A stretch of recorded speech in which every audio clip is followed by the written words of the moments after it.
আসসালামু আলাইকুম ওরহমতুল্লাহি ওবরকাতু ইন্নাল হামদুলিল্লাহি ওয়াহদা ওয়াসসালাতু ওয়াসসালামু আলা মাল্লা নাবিয়্যা বা'দা আম্মা বা'দ। আশা করি সবাই ভালো আছেন। আমিও আল্লাহর রহমতে এবং আপনাদের দয়ায় ভালো আছি। আলহামদুলিল্লাহ, আমরা ইজরা পদ্ধতিতে অনলাইন ইলমুস সরফ কোর্স করতেছি। তো আমাদের প্রথম দর্শে আমরা প্রাথমিক আলোচনাগুলো করেছি এবং আমরা আমাদের কোর্সে কীভাবে কী পড়াবো, ধাপে ধাপে কোনটা পড়াবো সেই বিষয়ে আলোচনা করেছিলাম। আর আমাদের দর্স টুতে আপনারা দেখতে পাচ্ছেন, আমাদের দর্স টুতে এই পিডিএফ ফাইলে যা আলোচনা হবে আমরা এখানে একটা শিরোনাম কায়েম করেছি যে ইলমুস সরফ ভালো করে শিখতে যে পরিভাষাগুলো জানা জরুরি, সেই পরিভাষাগুলোর প্রাথমিক পরিচয় আমাদের এই পিডিএফ ফাইলে তুলে ধরা হয়েছে। তো দর্স ওয়ানে আমাদের অনেকগুলো পরিভাষা চলে গেছে, কালেমা, এসএম, ফেল, হরফ, ইসমে মাজদার, ইসমে জামেদ, ইসমে মুশতাক, ইলমুস সরফ, আল আফআলুল মুতাসাররিফা, আল আফআলুল জামেদা, ফেলে জামেদ, ফেলে গয়রে মুতাসাররিফা। তো এই পরিভাষাগুলো আমাদের গিয়েছে। আর আমরা এই ভিডিওতে, এই দর্সে অন্যান্য যে পরিভাষাগুলো আমাদের ইলমুস সরফ শেখার জন্য প্রয়োজন হবে সেই বিষয়গুলো উল্লেখ করার প্রয়াস চালিয়েছি। তো সর্বপ্রথম যে বিষয়টা হলো যে আমরা ইলমুস সরফ শেখার ক্ষেত্রে আমরা দেখি একটা কিতাব আছে, আল মিজান ওয়াল মুনসাহিব, মিজান মুনসাহিব। তো মিজান মুনসাহিব দুইটা অংশ ইলমুস সরফের। তো মিজান কী জিনিস, মুনসাহিব কী জিনিস, সেই জিনিসটাই আমাদের অনেকের অজানা। তো এরপরে আল বাব আমরা বলি, মাজদার, মাদ্দা, জিন্স, মানা, মাউজুন বিহি, সিগা, বহস, অনেকগুলো পরিভাষা আমাদের ব্যবহার হয়, ফেলে লাজেম, ফেলে মুতাদ্দি। তো এই পরিভাষাগুলো যদি আমরা প্রথমে জেনে নিই তাহলে আমাদের ইলমুস সরফ শেখার ক্ষেত্রে অনেক সহজ হয়ে যাবে। তো প্রথমত যে পরিভাষাটা আমরা এখানে কোট করেছি সেটা হলো আল মিজানু। আমরা স্বাভাবিকভাবে জানি মিজান শব্দের অর্থ হলো দাড়িপাল্লা। দাড়িপাল্লা অর্থাৎ পরিমাপ করার যন্ত্র। আমরা যেভাবে মিজানের মাধ্যমে অনেক কিছু পরিমাপ করি, এখানে আমরা পরিমাপ করার যন্ত্র হিসাবে আমরা মিজান শব্দটাকে জানি। তো ইলমুস সরফেও মিজান ব্যবহার করা হয়, কারণ মিজানের ভিতরে একটা ওজন থাকে, যেমন ফাআলা। তো এই ওজনটার মাধ্যমে অনেকগুলোকে মাফা হয়, যেমন নাসরা, তারপরে দাখলা। তো এইভাবে এই ফাআলা ওজনটা, এটাকে বলা হয় ওজন। এই ওজনের সাথে পরিমাপ করা হয় নাসরাকে, দাখলাকে, ফাতাহাকে। আবার ফাইলার সাথে পরিমাপ করা হয় সামিয়াকে। এইভাবে ফাউলার সাথে পরিমাপ করা হয় কারুমাকে। তো এইরকম আপনার একটা ওজন, একটা শব্দের যে মূল কাঠামো আছে, মূল অবয়ব আছে, এই অবয়বের সাথে অন্যকে পরিমাপ করে, অন্যকে দাড়িপাল্লার নিয়মের মাধ্যমে পরিমাপ করে, ওজন করে অন্যান্য শব্দগুলোকে নিয়ে আসে মিজানের ভিতরে। যেমন আমরা সামনে শিখব ফাআলা, ফাআলা, ফাআলু, ফাআলাত, ফাআলাতা, ফাআলনা, ফাআলতা, ফাআলতুমা, ফাআলতুম, ফাআলতি, ফাআলতুমা, ফাআলতুনা, ফাআলতু, ফাআলনা। এই আপনার ওজনে আবার আসবে নাসরা, নাসরা, নাসরু, দাখালা, দাখালা, দাখালু, ফাতাহা, ফাতাহা, ফাতাহু। তো এই পরিভাষাগুলো মিজানে ব্যবহার হয়। এই জন্য এই শাস্ত্রটাকে মিজান নামে নামকরণ করা হয়েছে, ইলমুস সরফের একটা অংশ। তো এরপরে যখন আমরা একটু ধাপে ধাপে শিখব, তারপর আসবে আল মুনসাইব। আল মুনসাইবু এটা মূলত শুআবাতুন থেকে এসেছে। তো শুআবাতুন শব্দটা খেয়াল করেন।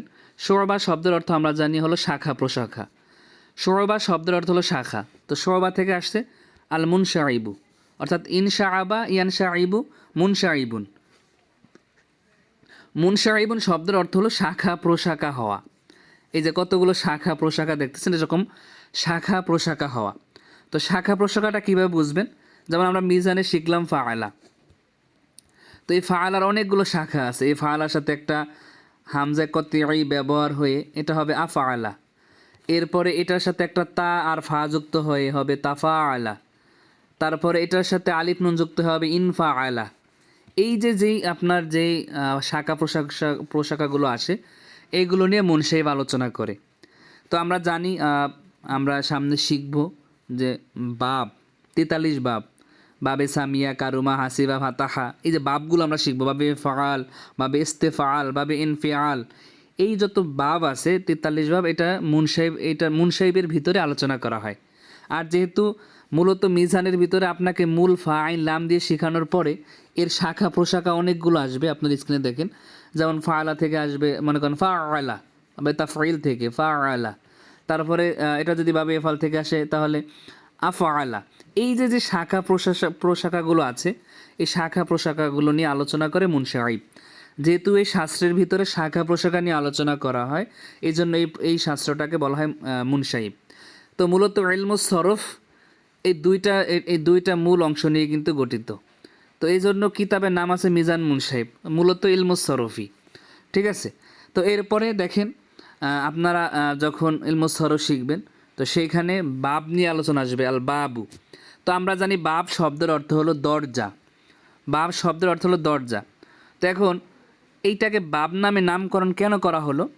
তো খেয়াল করেন, আমরা যখন এই খরাজাকে আনলাম, মনে করেন আমরা একটা ফেল বললাম খরাজা, ঠিক আছে। তো এখন এই খরাজা শব্দটা আপনার নাসরা এই দরজা দিয়ে প্রবেশ করেছে। নাসরা মূল অক্ষর মনে করেন আল খুরুজ,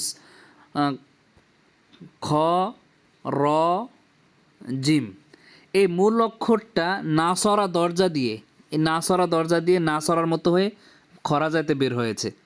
অর্থাৎ প্রত্যেকটা বাব অন্য কোনো মূল শব্দগুলো বাবের ভিতর দিয়ে, যেমন মনে করেন আমি লিখলাম এই সদ র ফা, তো এটা কত জায়গা দিয়ে যায় খেয়াল করেন। যেমন সরাফা ইয়াসরিফু, এটা দরাবা দিয়ে, এই দরাবার দরজা দিয়ে এটা গিয়ে এটা হবে সরাফা।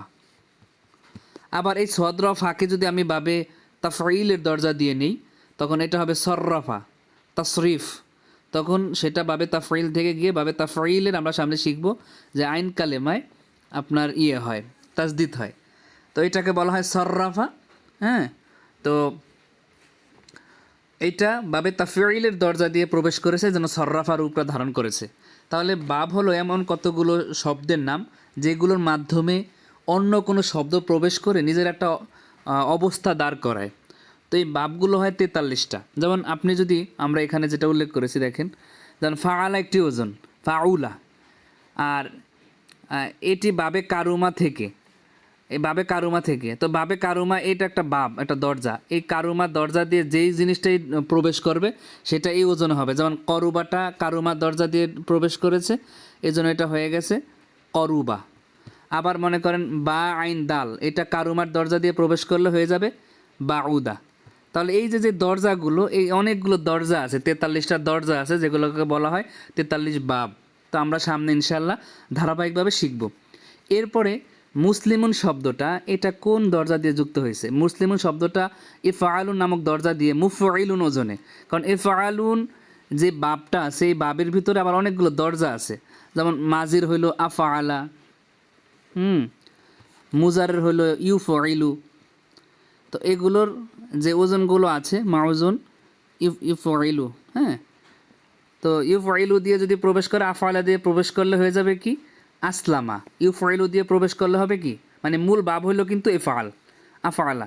তো এর ভিতরে আবার অনেকগুলো শাখা প্রশাখা আছে, যেগুলো আমরা আস্তে ধাপে ধাপে শিখব। তো বাব বলতে এরকম কিছু শব্দকে বোঝায় যে ওজনে অন্য শব্দগুলো আসে, সেটাকে বলা হয় বাব। যাই হোক, বাবটা আমি স্বাভাবিকভাবে বোঝানোর চেষ্টা করেছি। তো এগুলো আমাদের সামনে ইনশাআল্লাহ আর বিস্তারিত আসবে। এরপর আমরা বলবো যে এই মাজদার থেকে এটা গঠিত হয়েছে। মাজদার কি জিনিস? মাজদার শব্দের অর্থ হলো বের হওয়ার স্থান, উৎস, মূল ইত্যাদি। এখন মাজদার কি জিনিস? মাজদারগুলো থেকে ফেল তথা ক্রিয়াগুলো বের হয় তথা গঠিত হয়, তাই তাকে ক্রিয়ামূল তথা মাজদার বলা হয়। যেমন খেয়াল করেন, যেমন আমরা বললাম আর দরবু শব্দটি, এটি একটি মাজদার। তো এই মাজদার থেকে গঠিত হয়েছে কি? মাজদার শব্দ অর্থ প্রহার করা। এটা থেকে এই দরবু মাজদার থেকে গঠিত হয়েছে দরাবা ফেলটি। হ্যাঁ, অর্থ প্রহার করলো, তারপরে দরাবা হবে, ইয়াদ্রিবু হবে। তাহলে এই আর দরবু থেকে কিন্তু আর দরাবা গঠিত হয়েছে। তাহলে যার থেকে যে এসএম থেকে ফেল গঠিত হয় সেই এসএমটাকে বলা হয় মাজদার। ঠিক আছে, অর্থাৎ উৎসমূল। তাহলে এই দরাবার মাজদারটা হলো আর দরবু, এই উৎসমূল। অর্থাৎ স্বাভাবিকভাবে যদি আমরা বলি করা, ধরা, খাওয়া, মারা, হ্যাঁ, যার ভিতরে কাজ থাকে যে এসএমটার ভিতরে, সেটাই মূলত মাজদার। এরপরে মানা মানে কি? আপনারা অনেকে এখানে থাকতে পারেন জেনারেল মানা। আমরা মানা শব্দের অর্থ হলো অর্থ। বাংলায় যেভাবে অর্থ, ইংরেজিতে আছে মিন। হ্যাঁ, আর আরবিতে সেটাকে বলা হয় মানা। তো এটা নিয়ে আমাদের আর সময় ক্ষেপণ করার প্রয়োজন নেই। এরপরে দেখেন আছে সিয়াগা। সিয়াগা শব্দের অর্থ হলো রূপ, কাঠামো। যেমন ফাআলা, এটা একটা সিয়াগা। খরিজুন এটা একটা রুফ কাঠামো, দরাবা এটা একটা রুফ, নাসিরুন এটা একটা রুফ। তাহলে এই রুফগুলোকে বলা হবে সিগা। আর এই যে নাসিরুনের সিগাটা, দরিবুনের সিগাটা, খরিজুনের সিগাটা, ফালাই সিগাটা, আর সিগা গঠিত হয় তিনটা বিষয়ের মাধ্যমে। হ্যাঁ, আমরা আমাদের ইনশাল্লাহ দর্স থ্রিতে সিগা কীভাবে গঠিত হয়, সিগা গঠনের রূপ ইনশাল্লাহ সামনে আমাদের আলোচনা আসবে। তিনটা বিষয় নিয়ে সিগা গঠিত হয়, ওয়াহেদ, মুজাক্কার গায়েব, তাসনিয়া মুজাক্কার গায়েব। তো আলোচনাগুলো ইনশাল্লাহ আসবে আমাদের সামনে, তো এখানে আমরা আলোচনা না করি। এখন আমরা শুধুমাত্র বুঝি শব্দের মূল রূপটাকে সিগা বলা হয়। এরপরে দেখেন আসে আজ জামান। জামান শব্দ অর্থ জমানা, কাল, এটা তো আমরা সবাই বুঝি। বাংলায় কাল বলা হয়, ইংরেজিতে বলা হয় টেন্স। তো এই কালটা কিন্তু এই জামানাটা তিন প্রকার।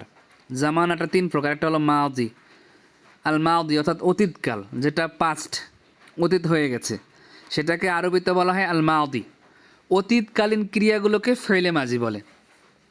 মাউদি মানে অতীতকাল, সে সাহায্য করলো মানে তার সাহায্য করাটা অতীত হয়ে গেছে, এটা হলো অতীতকাল। তারপর হলো হালুন, বর্তমানকাল। এখন মনে করেন বর্তমান যে অবস্থাটা আছে সেটা হলো বর্তমানে যে আমি কথা বলতেছি, এটা হলো হাল, বর্তমানকাল। 3 নম্বর হলো ভবিষ্যৎকাল, যেটাকে আমরা ফিউচার টেন্স বলি, সেটা আরবিতে হলো মুস্তাকবিলুন। তাহলে আপনারা যারা প্রাথমিক আছেন আপনারা মনে রাখবেন, অতীতকালকে আরবিতে মাজি বলে, বর্তমানকালকে আরবিতে হাল বলে, আর ভবিষ্যৎকালকে আরবিতে মুস্তাকবিল বলে। যাই হোক, এটা আপনাদের যারা প্রাথমিক আছেন তাদের জন্য অনেক দরকার।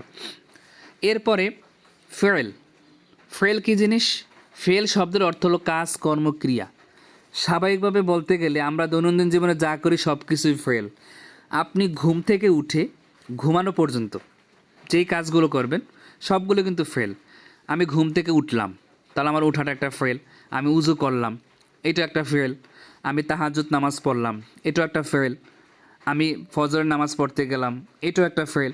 তা যা করবো সব কিছু কিন্তু কি একটা ফেল। কিন্তু পরিভাষায় ফেল হলো যার ভিতরে জমানা থাকবে, যে শব্দগুলোর ভিতরে কাল বিদ্যমান থাকবে সেগুলোকে বলা হবে ফেল।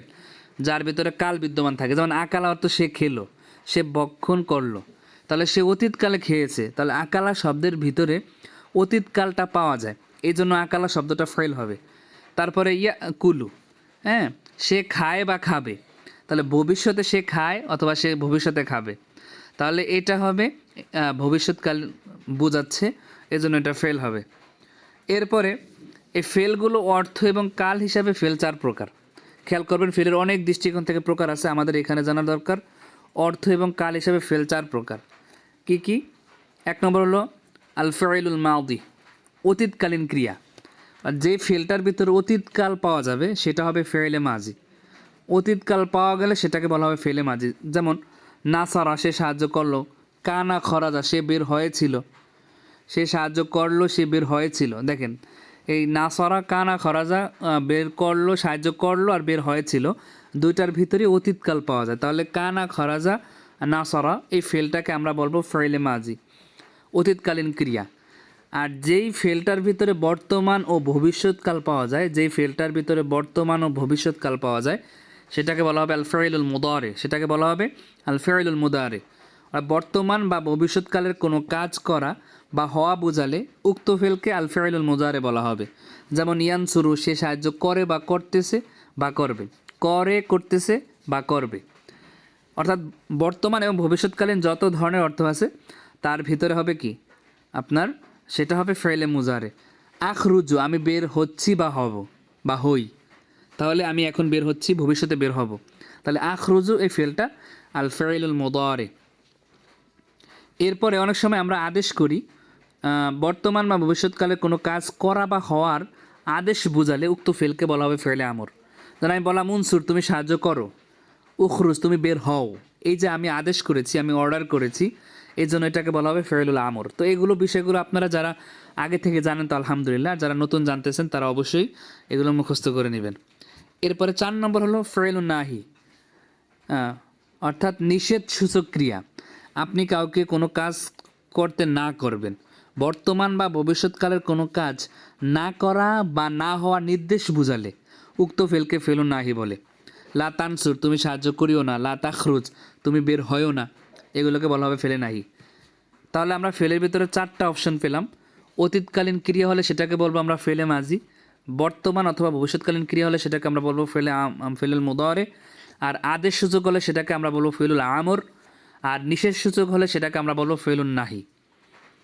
ঠিক আছে, তো এই বিষয়টা আমাদের ভালো করে খেয়াল রাখতে হবে, কারণ এইগুলো নিয়ে কিন্তু আপনার সরব আলোচনা করবে। এই আলোচনা আমাদের সামনে অনেকভাবে আরও আসবে।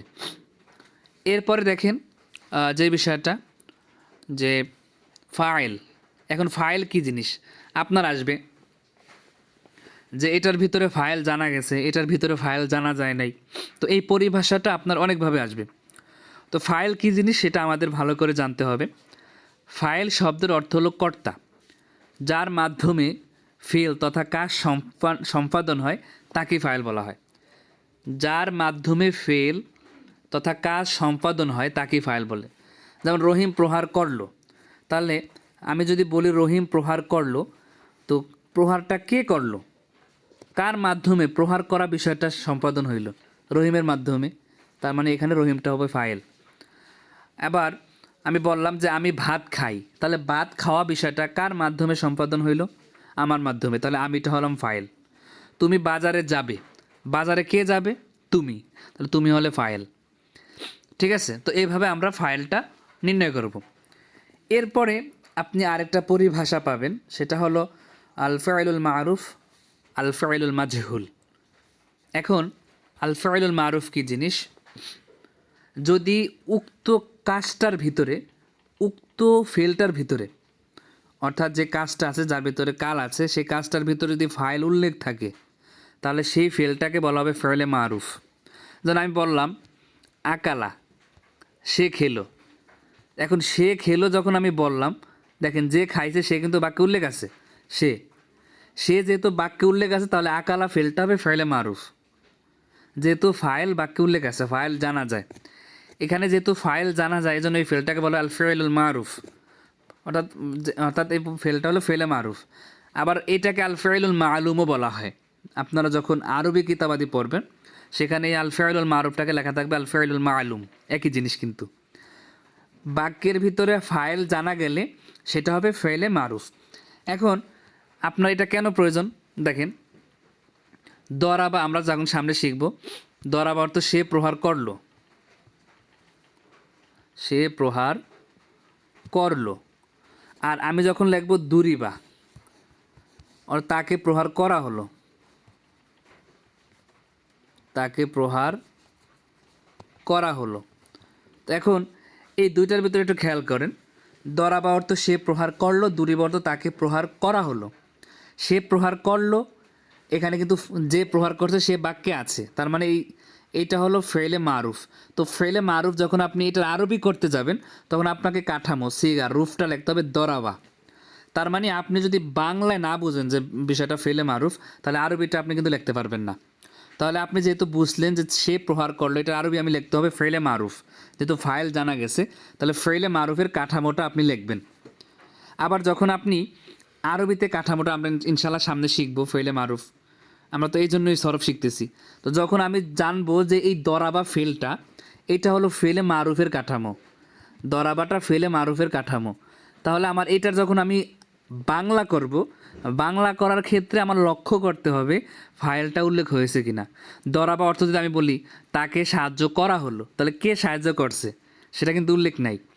এই জন্য ফেলে মারুফ, ফেলে মাজহুল বাংলায়ও শিখতে হবে, আরবিতেও শিখতে হবে। আর আমরা যেহেতু এখন প্রাথমিক স্তরে আছি, আমরা জাস্ট বাংলায় আপনাকে পরিভাষাটা বোঝানোর চেষ্টা করতেছি। যদি যে কাজটা আছে, কর্মটা আছে, ফেলটা আছে, সেখানে যদি ফাইলটাকে দেখা যায় যে ফাইল আছে, যিনি কাজটা করেছে, যার মাধ্যমে উক্ত ফেলটা সম্পাদন হয়েছে সে আছে, তাহলে সেটা ফেলে মারুফ হবে। আর এটার বিপরীত হলো ফেলে মাজহুল, আল ফাইলুল মাজহুল। ফেলে মাজহুলটা তার সম্পূর্ণ বিপরীত। কেন সম্পূর্ণ বিপরীত? কারণ এইখানে ফাইলটা জানা থাকে না, ফাইল দেখা যায় না। অর্থাৎ এই যে আমি যদি বলি তাকে প্রহার করা হলো, এই শব্দটা দেখেন, তাকে প্রহার করা হলো। তো তাকে প্রহার করা হলো যখন আমি লিখলাম, খেয়াল করেন, তাকে প্রহার করা হলো। তো এই বাক্যের ভিতরে যেহেতু হলো কাল, অতীতকাল আছে, তার মানে এটা ফেল। এখন এই শব্দটার ভিতরে আমরা যদি দেখি যে প্রহারটা কে করছে, তাকে প্রহার করা হলো বা আমাকে প্রহার করা হলো, জায়েদকে প্রহার করা হলো, তাহলে প্রহারটা করলো কে? তার মানে এইখানে এটার ভিতরে ফাইলটা উল্লেখ নেই, ফাইলটা অজ্ঞাত, ফাইলটা জানা নেই। যখন কোনো ফেলের ভিতরে ফাইল জানা থাকবে না তখন সেটাকে বলা হবে ফেলে মাজহুল। তো আপনি যখন বাংলায় জানলেন যে এই বিষয়টা ফেলে মাজহুল, তাহলে যখন আপনি আরবি করবেন তখন আপনি ফেলে মাজহুলের যে কাঠামোটা আছে, হ্যাঁ, দুরিবা, তো আমরা তো এই কাঠামো ইনশাল্লাহ শিখবো সরফে, তখন আপনি এইটার আরবি লিখবেন দুরিবা, তাহলে আপনার আরবিটা ফসিহ শুদ্ধ হবে।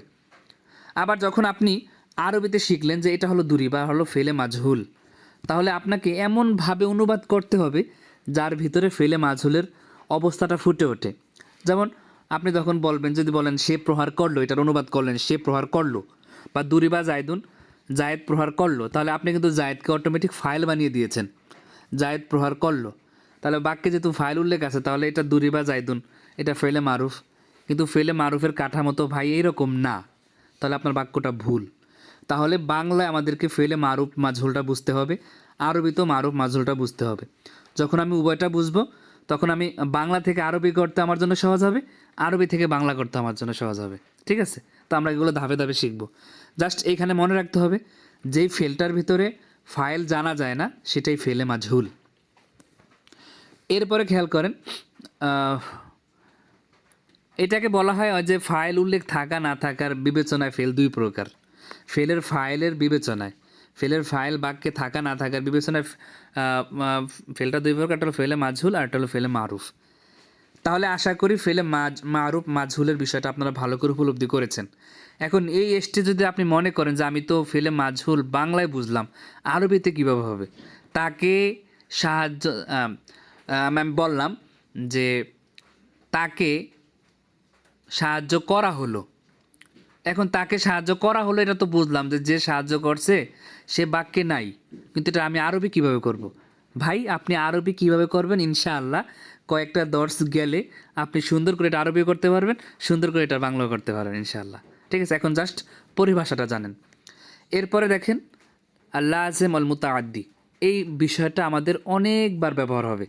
যেমন আপনি প্রশ্ন করবেন যে ওস্তাদ আপনি পড়াচ্ছেন নাসারা নাসিরুন, হ্যাঁ, নাসারা ইয়ানসুরু নাসরান ফাহুয়া নাসিরুন, বা নাসারা থেকে আপনি পড়াচ্ছেন নুসিরা, আবার নাসারা থেকে ইয়ানসুরু থেকে আপনি পড়াচ্ছেন ইউনসরু, হ্যাঁ, তারপরে আপনি পড়াচ্ছেন মানসুরুন, মানসুরুন পড়াচ্ছেন।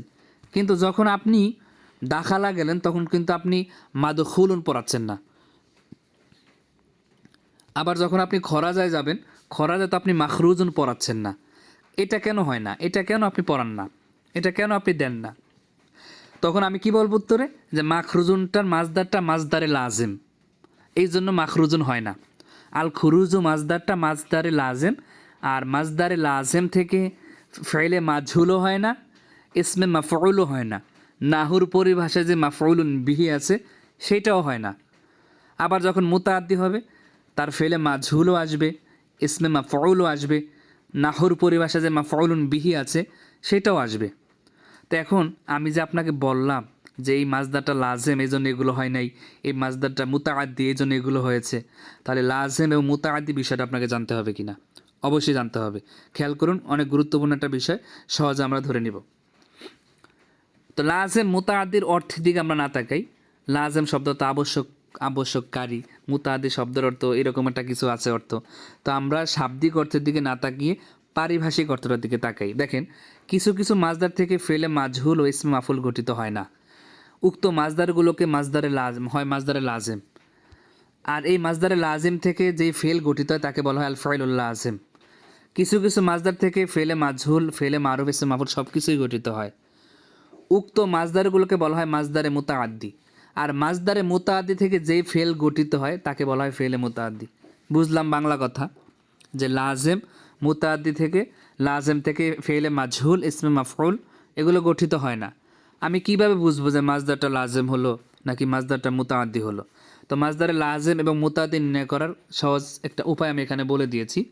দেখেন মাজদারের অর্থের সাথে একজন ব্যক্তির নাম উল্লেখ করে কি, দীর্ঘকার দিয়ে কি বা কাকে, দুইটির যে কোনো একটি দ্বারা প্রশ্ন করলে প্রশ্ন করাটা যদি পারফেক্ট তথা সঠিক হয় তাহলে তা মুতাআদ্দি হবে, আর যদি সঠিক না হয় প্রশ্ন করাটা তাহলে হবে লাজেম। এখানে আমি আবার এটা উল্লেখ করে দিয়েছি, যেমন কি একটা জিনিস আর কি একটা জিনিস। বাংলা যারা আপনারা ভালো পারেন আপনারা জানেন কি বা কির মধ্যে পার্থক্য আছে। মানে কি কি দুইটাই প্রশ্নবোধক, কিন্তু এই রস্বীকার যেটা আছে এটা উত্তর হয় হা বা না।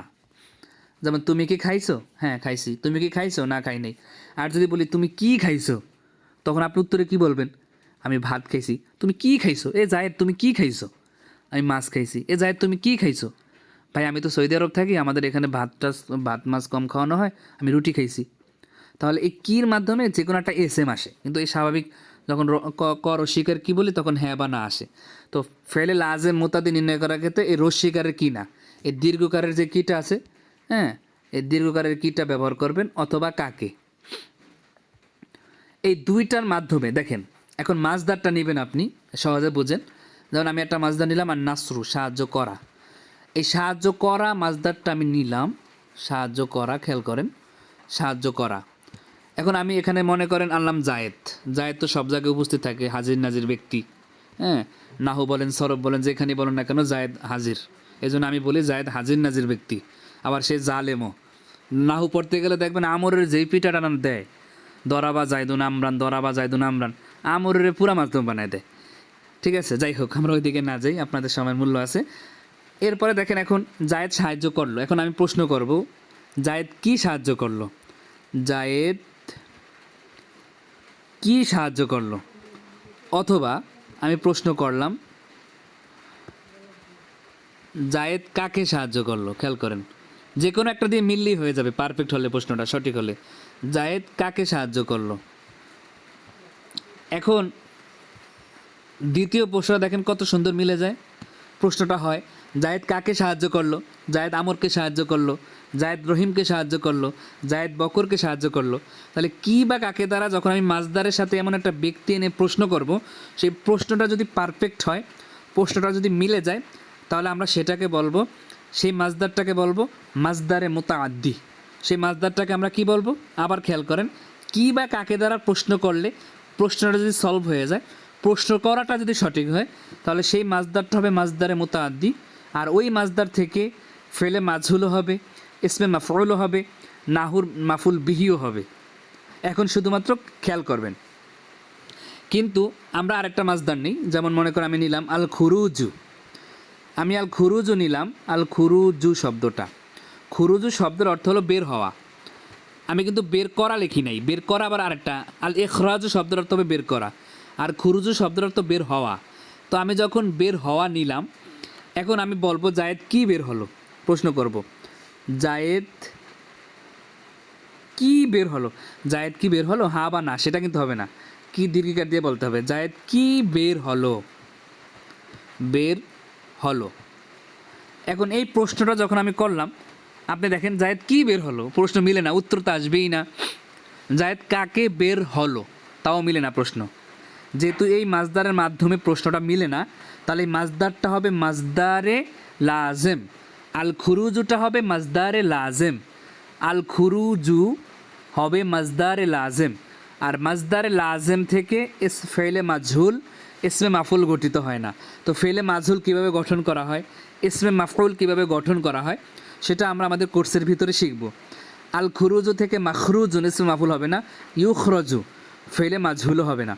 কিন্তু আপনার যখন বা খুরিজা ফেলে মাজহুলও হবে না, আমরা সামনে শিখব।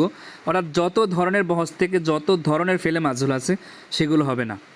যত ৬৮ ধরনের বহজ বলেন, যত ধরনের বহজ বলেন, ফেলে মাজহুল হবে না, ইসমে মাফুলও হবে না। আবার আল খুরুজুর মূল মাদ্দা খফরজা, আমরা যদি এখানে লিখি আল ইখরাজ। আল ইখরাজ শব্দের অর্থ হলো বের হওয়া, বের করা। এখন মাছদার কোনটার অর্থ কি, এটা কিন্তু আমি আপনাদের গত পর্ব বলছি, এগুলো মুখস্থ করতে হবে। সফাতুল মাসাদির থেকে আমরা যে পিডিএফ ফাইলগুলো মাছদারের দিয়েছি, আমরা মোটামুটি ৩০০+ মাছদারের পিডিএফ ফাইল আপনাদেরকে দিয়েছি, তো সেগুলো দেখে দেখে মুখস্থ করতে হবে। আল ইখরাজ শব্দের অর্থ হলো বের করা। এখন আপনি জায়েদ লাগান এখানে, জায়েদ কি বের করলো? দেখেন জায়েদ কি বের করলো? জায়েদ কিতাব বের করলো। জায়েদ কাকে বের করলো? জায়েদ আমরকে বের করলো। তাহলে কিন্তু মিলে যায়, এই প্রশ্নটা মিলে যায়। তার মানে আল ইখরাজ মাজদারটা হবে মাজদারে মুতাআদ্দি। আল ইখরাজ মাজদারটা হবে মাজদারে মুতাআদ্দি। আর এটা থেকে ফেলে মাজহুলও গঠিত হবে, ইসমে মাফউলও গঠিত হবে। আপনারা যখন নাহু শিখবেন, নাহুতে এই ফেল থেকে মাফউলুন বিহিও আসবে। আর ফেলে লাজম থেকে কিন্তু কি আসে না, মাফউল বিহি আসে না। এখন আপনারা এটার ইজরা করতে পারেন, চর্চা করতে পারেন। আমরা যেহেতু এখন প্রাথমিক স্টেজে আছি, আপনি যে মাজদারগুলো শিখেছেন সেই মাজদারগুলোর মাধ্যমে আপনি চর্চা করতে পারেন। হ্যাঁ, যেমন আপনি শিখেছেন যেমন আল কুউদু অর্থ বসা, আল কুউদু অর্থ বসা। এখন আপনি বলবেন জায়েদ কি বসলো, মিলে না। জায়েদ কাকে বসলো, মিলে না। তার মানে আল কুউদুটা মাজদারে লাজেম। এভাবে আপনি সবগুলো আপনি মাজদার দিয়ে প্রশ্ন করবেন, তাহলে শিখবেন। এরপরে সামনে যখন আমরা আরও শিখবো, বাব শিখবো, বাবে মুফা আলা কী বা কাকে দ্বারা প্রশ্ন করলে হবে না, তখন বলতে হবে কার সাথে। লাজেম মুতাদ্দি নিয়ে আরও কিছু কথা আছে যেগুলো আমরা স্টেপ বাই স্টেপ ধারাবাহিক শিখব। মূল বিষয়টা আমরা এখানে শিখে নিয়েছি, কারণ আপনি দেখবেন আপনার মনে একটা প্রশ্ন আসতেই পারে, মাখরুজুন কেন হয় না, মাদখুলুন কেন হয় না, সেই প্রশ্নটা জাগতেই পারে। এজন্য আমরা এখন লাজিম মুতাদ্দি বিষয়টা শিখে নিলাম। আমি আশা করি এই ভিডিওটা দেখার পর, ক্লাস করার পর কারো লাজিমে মুতাদ্দি নিয়ে সমস্যা থাকার কথা না। মাজদারটা মাজদারে লাজিম হবে, আর ফেলটা হবে ফেলে লাজিম।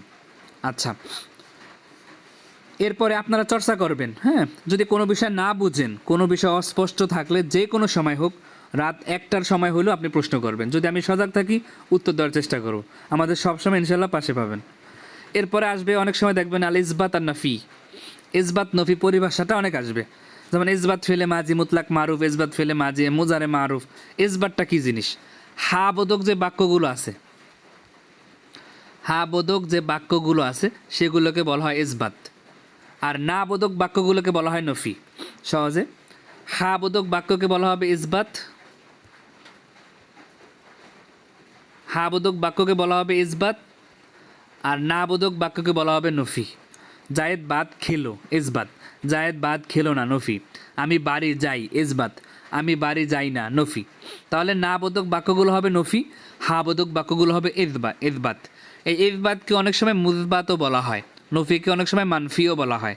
এগুলো দেখে ঘাবড়ানো যাবে না। যেই জল সেই পানি, যেই লাউ সেই কদু। ইসবাতর তো হা বোধক, মুসবাতর তো হা বোধক, আবার নফিওর তো না বোধক, মানফিওর তো না বোধক। তো এইগুলো বিষয়গুলো আপনারা খেয়াল রাখবেন। আশা করি যারা প্রাথমিক আছেন আপনাদের জন্য অনেক গুরুত্বপূর্ণ কথাগুলো, আর যারা আগে থেকে পারেন তো আলহামদুলিল্লাহ। এরপরে আদত আছে, আদত সংখ্যা, যেটাকে বাংলায় বলা হয় বচন। ঠিক আছে, বচন বা সংখ্যা। এই বচনটা 3 প্রকার, একটা হলো ওয়াহেদ, একটা হলো তাসনিয়া, আর একটা হলো জমা। এক বচন যেগুলো আছে, একটা যেগুলো আছে সেগুলোকে বলা হবে ওয়াহেদ। ওয়াহেদকে মুফরাদও বলা হয়। একজন ব্যক্তি, সে একজন ব্যক্তি প্রহার করলো, সে প্রহার করলো, তাহলে সে যেহেতু একজন, তাহলে সে প্রহার করলো, এই ফেলটা হবে ওয়াহেদ। তারা 2জন প্রহার করলো, যেহেতু 2জন চলে আসে তখন সেটা হবে তাসনিয়া। তারা সবাই প্রহার করলো, তারা অনেকে প্রহার করলো, তারা 3জন প্রহার করলো, তখন সেটা হবে জমা। তাহলে আদতের দৃষ্টিকোণ থেকে আরবিতে আদত 3 প্রকার, ওয়াহেদ, তাসনিয়া, জমা। এক বচন, দ্বিবচন, বহু বচন। এই বহু বচনকে অনেক সময় মাজমু বলা হয়, তাসনিয়াকে অনেক সময় মুসান্না বলা হয়, ওয়াহেদকে অনেক সময় মুফরাদ বলা হয়। তাহলে আশা করি আপনারা বুঝতে পেরেছেন যে একক একটা শব্দ যে বিষয়গুলো আছে সেগুলো ওয়াহেদ, 2টা হলে তাসনিয়া, আর 3 অধিক, 3 বা 3-এর অধিক হলে জমা। সহজ বিষয়, এগুলোকে বলা হয় আদত। এরপরে দেখেন জিন্স। এই জিন্স শব্দটা 2ভাবে আসবে পরিভাষার ভিতরে। তো এখানে একটা বিষয় উল্লেখ করেছি, এখানে জিন্স বলতে হলো লিঙ্গ বা জেন্ডার। আমরা যেটাকে বুঝি জেন্ডার, অর্থাৎ আমরা মুজাক্কার আর আরেকজন মুয়ান্নাস। ইংরেজিতে কিন্তু জেন্ডার 4 প্রকার, আপনারা জানেন। 4 প্রকার জেন্ডার: পুরুষবাচক, স্ত্রীবাচক, কমন জেন্ডার, মেসকুলিন জেন্ডার। অনেকগুলো জেন্ডার আছে, 4 প্রকার আছে, আপনারা জানেন। হ্যাঁ, তো ওই জেন্ডার, আর আরবিতে জেন্ডার 2 প্রকার। শব্দগুলো হয়তো মুজাক্কার হবে, নয়তো মুয়ান্নাস হবে, এর বাইরে না। যে কোনো কালিমা হয়তো এসএম, যেগুলো এসএম সেগুলো হয়তো মুজাক্কার নয়তো মুয়ান্নাস। এখানে উভয় লিঙ্গ আর আপনার মেসকুলিন জেন্ডার যেটা আছে সেটা এখানে উদ্দেশ্য হবে না। হ্যাঁ, ক্লিপ লিঙ্গ যেটাকে বলা হয় বাংলায় 4 প্রকার, তো সেগুলো উদ্দেশ্য হবে না। আরবিতে জিন্স 2 প্রকার, অর্থাৎ জাতি যেটা আছে সেটা 2 প্রকার, লিঙ্গ যেটা আছে সেটা 2 প্রকার। হ্যাঁ, পুরুষ লিঙ্গ, স্ত্রীলিঙ্গ। পুরুষবাচক যত শব্দ আছে সেগুলো মুজাক্কার, স্ত্রীবাচক যত শব্দ আছে, স্ত্রীবাচক যত এসএম আছে সেগুলো মুয়ান্নাস। এই মুয়ান্নাসের আলামত যেগুলো আছে সেগুলো আপনি ইলমুন নাহুতে শিখবেন।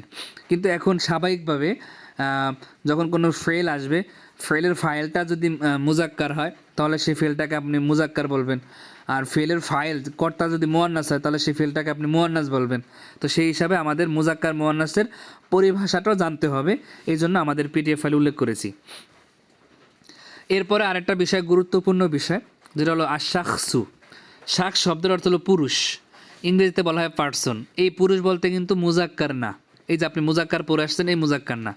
এইখানে ইংরেজিতে আপনার যে পড়ছেন person, first person, second person, third person, হ্যাঁ, অর্থাৎ এই আপনার যে first person, second person, third person যেগুলো আছে, হ্যাঁ, এইগুলোকে বলা হয় আরবিতে শাখসু, শাখস। মুতাকাল্লিম একটা, যেটা ফার্স্ট পার্সন, আমি, আমরা, আমাকে, আমাদেরকে, আমি, আমরা, আমাকে, আমাদেরকে, আমি, আমরা, আমাদেরকে, আমাদেরকে, এটা হলো মুতাকাল্লিম। আমি, আমরা, যিনি কথা বলে, যেটাকে বাংলায় বলা হয় উত্তম পুরুষ, যিনি কথা বলে। তো এইরকম শব্দ চারটাই, আমি, আমরা, আমাকে, আমাদেরকে। এরপরে শাখস হলো হাদির। এই হাদের গায়েব মানে উপস্থিত অনুপস্থিত, এইভাবে আপনি বুঝতে পারবেন না, আপনি সহজে বুঝবেন। মুতাকাল্লিম মানে হলো আমি, আমরা, আমাকে, আমাদেরকে, আমি, আমরা, আমাকে, আমাদেরকে, মুতাকাল্লিম। এভাবে মুখস্থ রাখবেন, আমি, আমরা, আমাকে, আমাদেরকে, মুতাকাল্লিম, আমি, আমরা, আমাকে, আমাদেরকে, মুতাকাল্লিম। এরপরে হাদির। হাদির ওই এটা মানে আপনার সেকেন্ড পার্সন, মধ্যম পুরুষ জায়গাতে বলা হয়। তুমি, তোমরা, তোমাকে, তোমাদেরকে, তুমি, তোমরা, তোমাকে, তোমাদেরকে, হাদির, তুমি, তোমরা, তোমাকে, তোমাদেরকে, হাদির। তাহলে এটা হলো হাদের। আর এই গয়েব যেটা আছে, গয়েব বলতে কিন্তু আমাদের যে অনুপস্থিত সেই বিষয়টা না। সামনে যদি আপনি জায়েদ থাকে, আপনি যদি জায়েদ শব্দের উচ্চারণ করেন, সেটাও কিন্তু গয়েব। এই জন্য মনে রাখবেন, আমি, আমরা, আমাকে, আমাদেরকে, তুমি, তোমরা, তোমাকে, তোমাদেরকে, এই 8টি শব্দ ছাড়া ভবে আছে যারা, থার্ড পার্সন তারা, গায়েব তারা। আমি, আমরা, আমাকে, আমাদেরকে, তুমি, তোমরা, তোমাকে, তোমাদেরকে, এই আটটি শব্দ ছাড়া ভবে আছে যারা, থার্ড পার্সন তারা, তার মানে গায়েব তারা। এখন আমি যদি বলি জায়েদ খেলো, তাহলে এটাও থার্ড পার্সন। আমর খেলো, থার্ড পার্সন। তারা সবাই খেলো, থার্ড পার্সন, গায়েব। হ্যাঁ, তুমি, মিয়া, বকর, এই যে বকর আমি শব্দটা উচ্চারণ করছি, সেটাও থার্ড পার্সন হয়ে যাবে। বকর খেলো, বকর গেলো। হ্যাঁ, এই যে দেখতেছো আমাদের সামনে দাঁড়িয়ে আছে করিম, সে মাদ্রাসায় গিয়েছিল, এখন সে কিন্তু আমাদের সামনে উপস্থিত, তো সেই হিসাবে কিন্তু হাদের দেখা যাচ্ছে। কিন্তু আপনারা মনে রাখবেন, দুনিয়ার ভিতরে আমি, আমরা, আমাকে, আমাদেরকে, তুমি, তোমরা, তোমাকে, তোমাদেরকে, এই 8টা শব্দ ছাড়া দুনিয়ার যত শব্দ ফেলের ভিতরে আসবে সবগুলো গায়েব। তাহলে ওই ফেলটা হবে ফেলে গায়েব। আর যদি আমি, আমরা, তুমি, তোমরা, তুমি, তোমরা, তোমাকে, তোমাদেরকে যদি কোনো ফেলের ভিতরে থাকে, সেটা হবে, সেই ফেলটা হবে হাদের। আমি, আমরা, আমাকে, আমাদেরকে যদি কোনো শব্দে উল্লেখ থাকে, সেটা হবে মুতাকাল্লিম।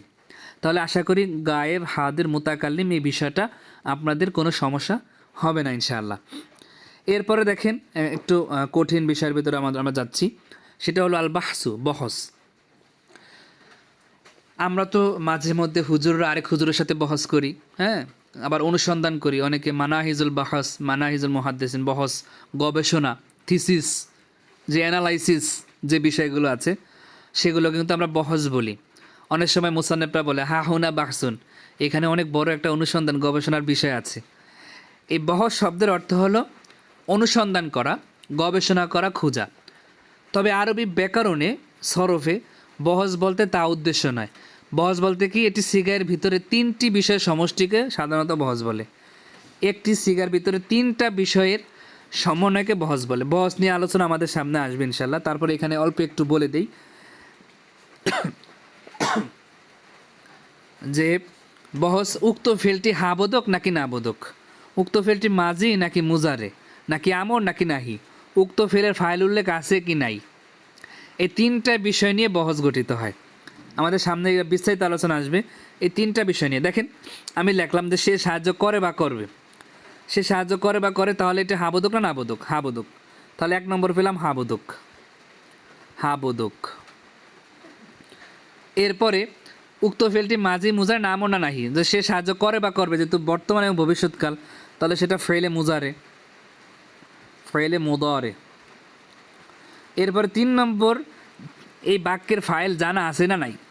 সে সাহায্য করে, সে তো অবশ্যই বাক্যে আছে, তার মানে উল্লেখ আছে, তার মানে এই ফেলটা হলো মারুফ, মারুফ। তাহলে হাবোধক মানে তো আমরা জানি ইসবাত, ইসবাত। তাহলে একটা বহসের ভিতরে ইসবাত ফেলে মুদারে মারুফ এই তিনটা শব্দ আসবে। ইসবাত ফেলে মুদারে মারুফ, না বোধ করে নফি ফেলে মুজারে মারুফ। ফেলটা যদি আমর হয় তাহলে নফি ফেলে আমর মারুফ। হ্যাঁ, ফেলটা আমর হলে তার নফি আসবে না, আদেশ আসবে, আমরে হাদের মারুফ এইভাবে আসবে।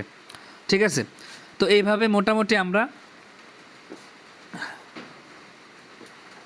বহস নিয়ে আমরা তিনটা বিষয়ের মাধ্যমে বহস গঠিত হয়, এটা আমরা ইনশাল্লাহ এই বিষয়টা সামনেও জানবো। এরপরে মাদ্দা। মাদ্দা মানে হলো মূল অক্ষর। মূল অক্ষর একটা ফেলের যে মৌলিক যে মূল অক্ষরটা আছে সেটাকে বলা হয় মাদ্দা। যেমন তান শুরু না এর মূল অক্ষর হলো নুন সদ র। ইহদি এর মূল অক্ষর হলো হা দাল ইয়া। তা ইয়াটা কোথায় বিলুপ্ত হয়েছে সেটা আমরা তালিলের ভিতরে ইনশাল্লাহ শিখব। এরপরে আরও কিছু মাদ্দার ভিতরে কিছু পরিভাষা আসবে। যদি মূল অক্ষরে আপনার এক জাতীয় দুই হরফ বা হরফিল্লাত না থাকে সেটাকে সহি বলা হবে। এরপরে মুদাফ, এক জাতীয় দুই হরফকে মুদাফ বলা হবে। তারপরে মিসাল, ফা কালেমে ওয়া হলে মিসাল বলা হবে। তো এগুলো আমরা ইনশাল্লাহ সামনে শিখব। এরপরে আমাদের যে বিষয়টা জানতে হবে সেটা হলো সুলাসি মুজাররাদ। সুলাসি মুজাররাদ, তো সুলাসি মুজাররাদ বলতে মুজাররাদ শব্দের অর্থ হলো মানে মুক্ত, খালি। মুজাররাদুন খালি। সুলাসি মানে হলো 3 অক্ষর বিশিষ্ট, মুক্ত, 3 অক্ষর বিশিষ্ট, কেবলমাত্র 3 অক্ষর বিশিষ্ট যেই ফেলগুলো আছে সেগুলোকে বলা হবে সুলাসি মুজাররাদ। ফেলের মূল অক্ষর 3টি বা তার মধ্যে অতিরিক্ত কোনো অক্ষর নাই তথা অতিরিক্ত অক্ষর থেকে মুক্ত। যে ফেলের মূল অক্ষর 3টি এবং তার মধ্যে অতিরিক্ত কোনো অক্ষর নাই তাকে বলা হয়, তথা অতিরিক্ত অক্ষর হতে মুক্ত, তাকে বলা হয় সুলাসি মুজাররাদ। যেমন নাসারা, দরাবা, ফাতাহা, সামিয়া এগুলোর ভিতরে কিন্তু অতিরিক্ত কোনো অক্ষর নাই। আর সুলাসি মাজিদ ফি কি? মাজিদ ফি শব্দের অর্থ হলো অতিরিক্ত।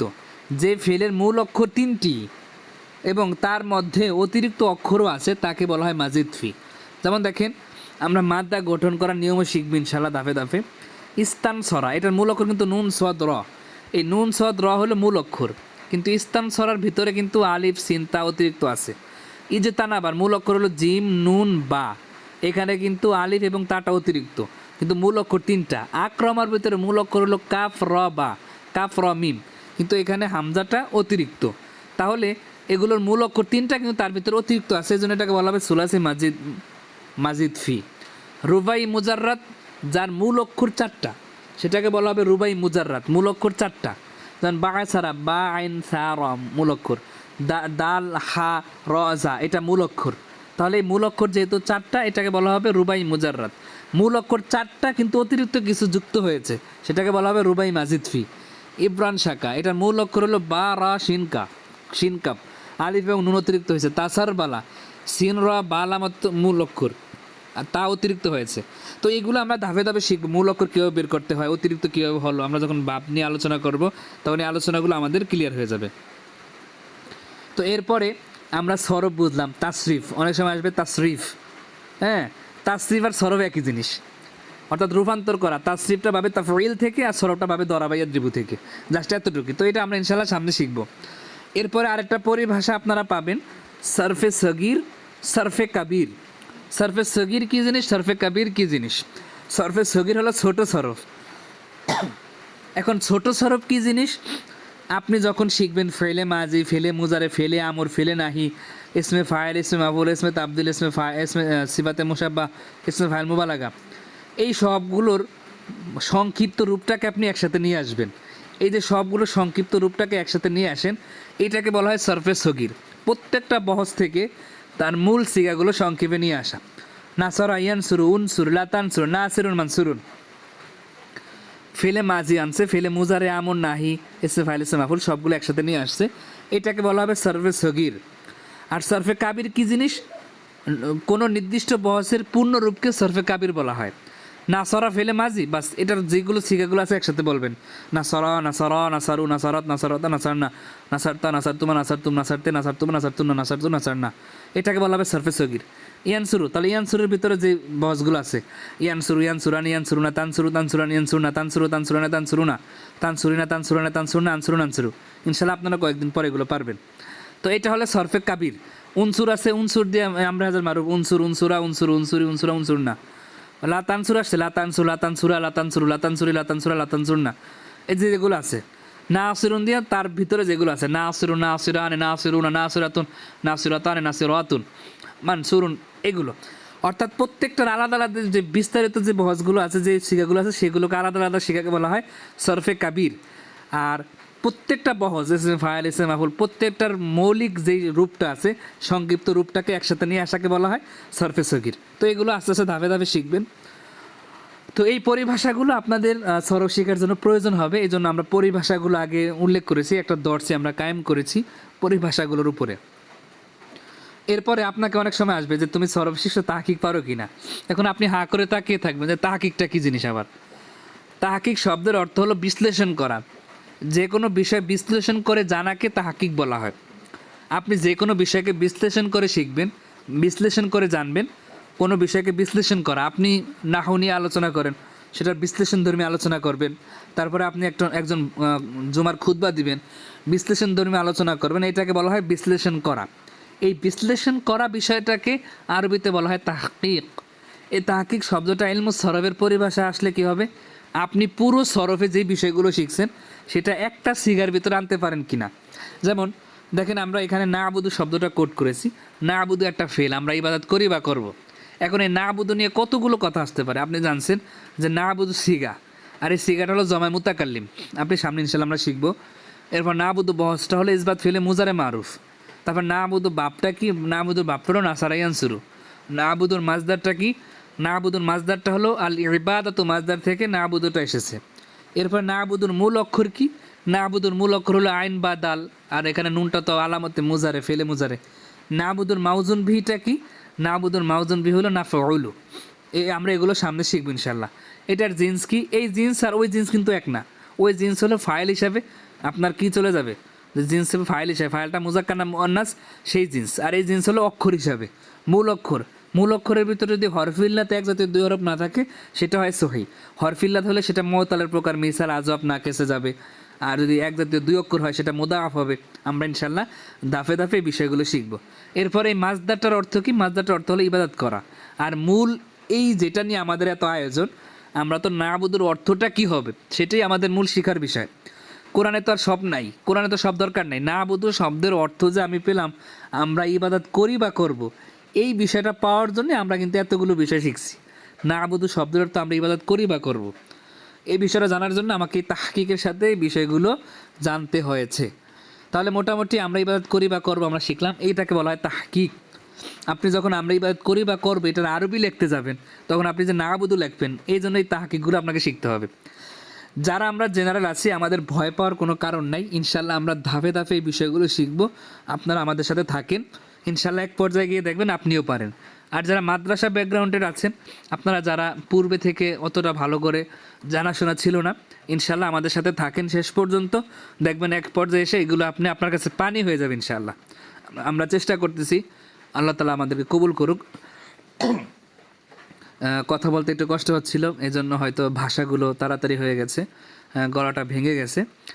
তো আশা করি আপনারা পুরো বহসটা ভালো করে বুঝেছেন। এরপরেও যদি কোনো পড়া আপনাদের কাছে অস্পষ্ট থাকে, কোনো পরিভাষা আপনাদের কাছে অস্পষ্ট থাকে, আপনাদের চর্চা গ্রুপ আছে, ফিমেলদের ফিমেল গ্রুপ আছে, আপনারা সেই গ্রুপগুলোতে প্রশ্ন করবেন, আমরা ইনশাল্লাহ উত্তর দেওয়ার চেষ্টা করব। এরপরেও যদি আপনি ওই গ্রুপে প্রশ্ন করতে না চান, আমাদেরকে পার্সোনাল প্রশ্ন করবেন, ইনশাল্লাহ আমরা উত্তর দেওয়ার চেষ্টা করব। তারপরেও